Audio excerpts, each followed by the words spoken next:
pakilala lang. Siyempre, Mike Cosa, Diamond Management, 187 Mobsters. Come on, bounce kapag ako ang nasa harap. Para sa'yo, ano yung pinakasikat na kanta mo na talagang nagbigay ng big break kay Mike Cosa? Actually, marami tayong ginawang kanta pero ito talaga yung pumatok na hanggang ngayon, kinakanta pa rin. Siyempre, walang iba. Lakas Tama. Ayan na! Ayan na! Ayan na! Ayan na! Ayan na! Ayan na! Nakikinig ka naman ng Philippine pop group. Kung papapiliin kita, may bago kasi sikat ngayon. Beanie or yung kapanahunan mo na Spam Dancers. Sino pipiliin mo? Beanie or Spam? For me, syempre, old school ako.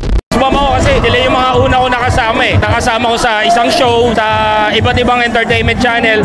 Itong Beanie, magaling naman sila. Hindi ko pa lang sila na-encounter na nakasama. Sino yung pinaka-crush or tinitingala mo sa Spam Dancers? Si Jopay. Sir, kung magkokalabang Mike Cosa at Spam, ano kaya title ng kanta? Kung may dati spaghetti, ngayon carbonara. Mike Swift, habang ka sa bars at sa lines you're catching. Sa tingin mo, ano yung pinaka-tumatak at sumikat na kanta na nakilala si Mike Swift? Kalendaryo, kahapon na ngayon, bilis ng panahon, wala nagkaroon, bago ng taon, for your love. Sir Mike Swift, nakikinig ba kayo ng mga Philippine pop group, yung mga babaeng kumakanta at sumasayaw? Nakikinig naman. Kung papapiliin kita, may bagong girl group ngayon, yung Beanie, which is pang Gen Z, and then meron namang old school na Spam Dancers. Kung papapiliin ng isang Sir Mike Swift, sino pipiliin mo? Beanie or Spam? Siguro, pipiliin ko ang Spam. Kasi yung iba doon, personal kong nakilala. Tuwing napunta ako sa Itbulaga nung panahon, napapanood ko sila sa backstage. Yung Beanie, kailangan ko pa silang mas patas. Sa lahat ng Spam Dancers, sino yung pinaka-tinitingala or nagagandahan or crush mo? Yung Cynthia yung crush ko. I don't know if she ever knew. And what's your favorite song sa Spam? Spaghetti parang pababa, pataas. Kung magkakaroon ng collaboration na kanta ang Spam and Mike Swift, ano kayang possible na title? Mike Bomb or Swift Bomb. OG Sacred on the Tribe TBS.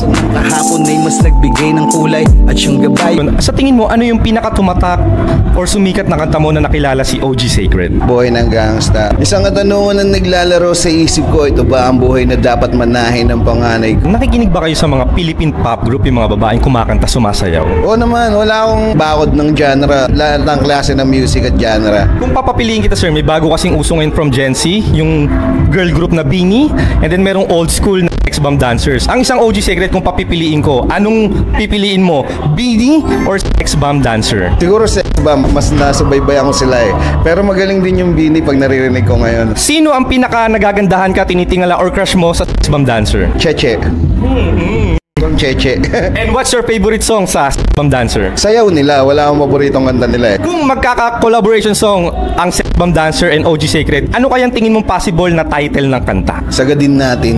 Third flow, 187 Mobsters na yung lamesa, dami pang sorpresa. Sa tingin mo, ano yung pinaka-tumatak at sumikat na kanta mo na nakilala si Third Flow? Teritoryo, pagdating sa lugar ng mga pating at leon, kahit saan ka lumingon, maraming patibong at bangin, huwag kang tumalon. Nakikinig ba si Third Flow ng Philippine pop group, yung mga babaeng kumakanta at sumasayaw? Actually, hindi. Hindi. Kasi ngayon may bago Gen Z, yung sikat ngayon na girl group na Beanie. And then merong old school yung Spam Dancer. Anong pipiliin mo? Yung bagong Beanie or yung lumang Spam Dancer? Spam Dancer, sir.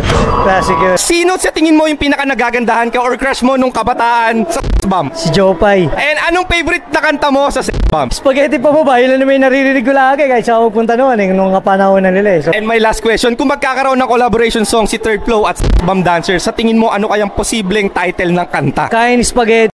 Ano ba doon mula sa 187 Mobsters? Kamusta ka na pare ko? Sa tingin mo, ano yung pinaka-tumatak at sumikat na kanta mo na nakilala si Abaddon? Pasip-sip naman. Pwede bang pasip-sip? Sa labi mo ay pakagat, isa kang alamat, walang katapat, walang tapon, laki kain lahat, pasip-sip naman. Nakikinig ka ba ng Philippine pop group, yung mga babaeng kumakanta at sumasayaw? Lately siguro, naririnig ko na yung mga ganun tugtugan. Hindi ngayon sir, merong bago sa Gen Z, yung Beanie. Oh, Tapos yung old school tayo, may Spam Dancer. Ngayon tatanungin ko si Sir Abaddon, papapiliin ka isa lang, anong Anong pipiliin mo? Yung bagong Beanie or yung lumang sex bomb dancer?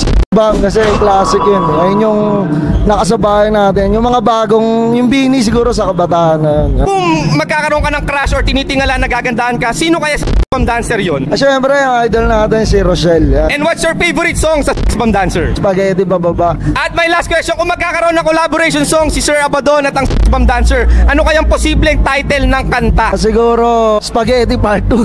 First one, 187, Breezy Boys.